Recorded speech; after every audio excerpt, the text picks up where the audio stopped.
Assalamualaikum warahmatullahi wabarakatuh. Sebelumnya izinkan saya memperkenalkan diri. Perkenalkan nama saya Meta Putulandari dengan NIM 210521618048 dari kelas A2 Offering 12AA. Prodi S1 Pendidikan Teknik Bangunan Departemen Teknik Sipil FTUM.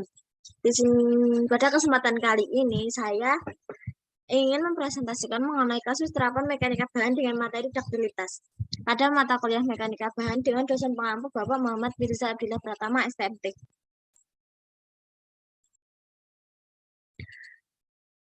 Duktilitas adalah kemampuan suatu struktur gedung untuk mengalami simpangan pasca elastik yang besar secara berulang kali dan bolak-balik akibat beban gempa yang di atas beban gempa yang menyebabkan terjadinya pelelehan pertama, sambil mempertahankan kekuatan dan kekakuan yang cukup, sehingga struktur gedung tersebut tetap berdiri walaupun sudah berada dalam kondisi ambang keruntuhan.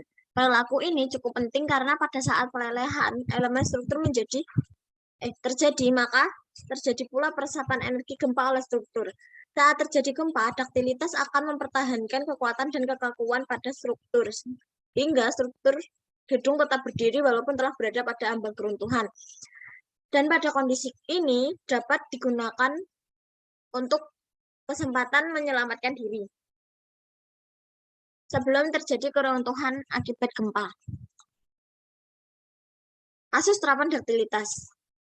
Gambaran struktur daktil kantor pusat Bank Sulteng dan struktur yang getas Hotel Roa-Roa pasca terkena goncangan gempa Palu 2018. Di sini ada kantor pusat Bank Sulteng yang mengalami duktilitas, di mana pada P maksimum dia masih bisa melendut semaksimal mungkin. Sedangkan pada Hotel Roa-Roa setelah mengalami beban maksimum, dia langsung runtuh, yang disebut struktur getas.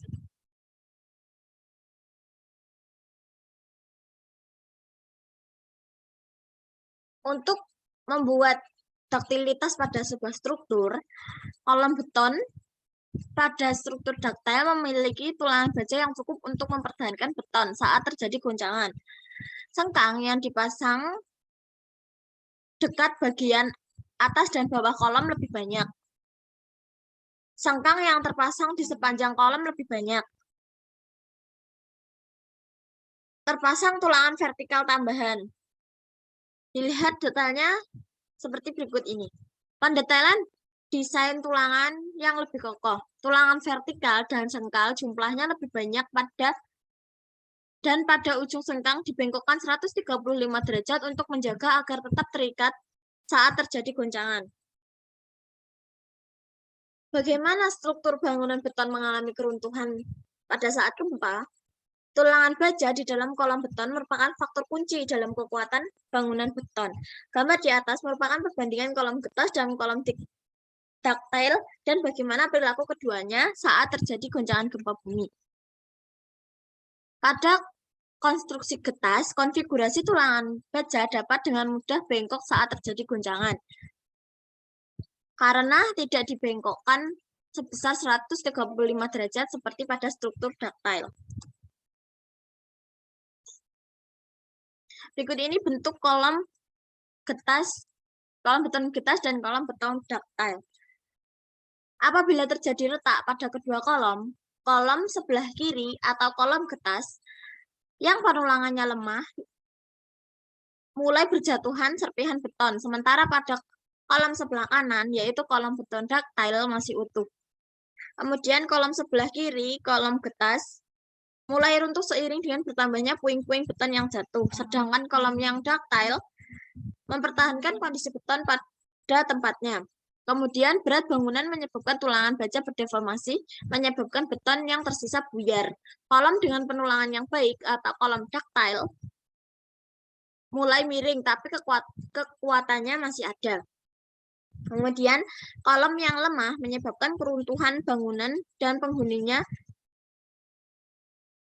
dimakamkan di bawah beton bertonton puing beton. Sementara pada kolom daktil yang kuat mengalami kerusakan namun masih mampu menahan berat bangunan. Kesimpulan pada kasus ductile ini yaitu